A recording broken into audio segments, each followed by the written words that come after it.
Så vil jeg også gerne sige tak til orkestret, og tak til alle orkestrets påhæng, fordi I lever med, at de render vores vej imellem.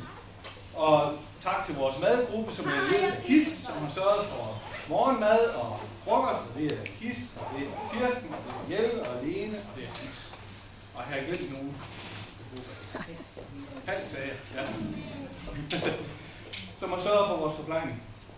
Og har sørget for det her også. Og tak til borddækkerhold og så videre. Jamen, jeg er meget beæret over, at jeg får lov til at være toastmaster her i dag.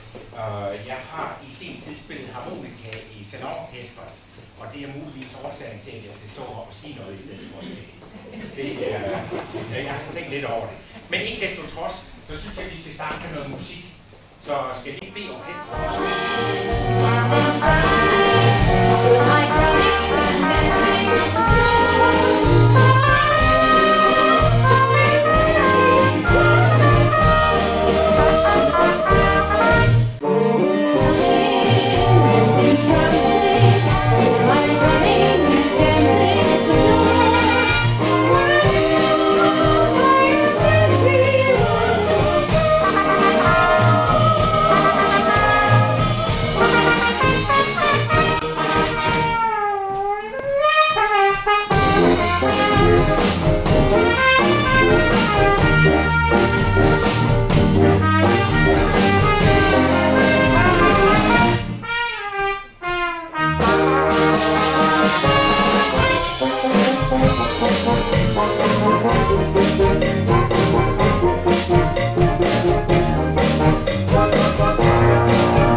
musikgenre, som er præget af let tilgængelighed, ofte sentimentalitet, og ofte udføres med en vis virtuositet. Så er vi blevet bedt om at bare komme i vores normale tøj, og vi plejer altid at stille op i smoking, sådan, når vi skal ud. Men undervejs i bussen, så ser jeg, at Ole kommer slævende på en plastikpose, og jeg spørger ham om, hvad har du i den plastikpose, Ole? Jo, siger han så, det er mine sorte sko. Jeg kan simpelthen ikke spille salonmusik i mine kondisko. Og omvendt, så var jeg ikke Ole kan spille rockmusik i smoking. Men det er han altså rigtig god til. Han har et kunstnernavn, der hedder Juice One, og det har han brugt som det her graffiti-navn, har han brugt i næsten 20 år. Men han laver altså andet end at gå og sprøjte med væk graffiti. Så han laver en masse kunst, og han har lavet i år, jeg har lige været inde og kigge på lige at se lidt, han har lavet pladeomslag for rapperen Peders, hvor det er sådan 100 covers, der er sat op, og så er der malet et stort logo, eller et stort billede på de her, så er det delt ud i 100 plader, som man så kunne få. Han har lavet en altertavle i Brorsundskirken i København, og han har lavet masser af portrætter. Men grunden til, at det blev ham, det er fordi, at det er Lenes Jæses mand. så han har gjort det free of charge. Og jeg kan ikke lade være at tænke, at Peter han kommenterede først, da han så det. Han har jo helt klart faldet. Fordi som de Flintemann han siger, så er saxofonerne jo orkesterets sjæl.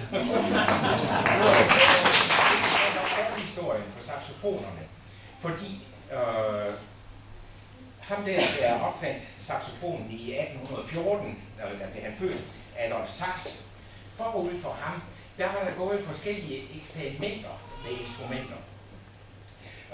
Og de hedder alle sammen nombrefon, så det er også derfor, jeg ved, at det er sandhed, at det jeg kommer med.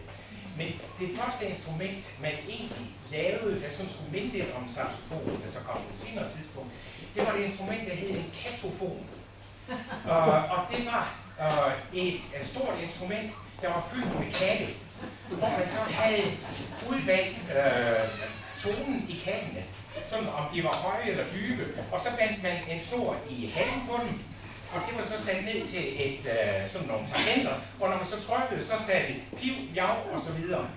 Det var et instrument, der ikke havde alverdens stor levetid, fordi nogle af kattene slap løs.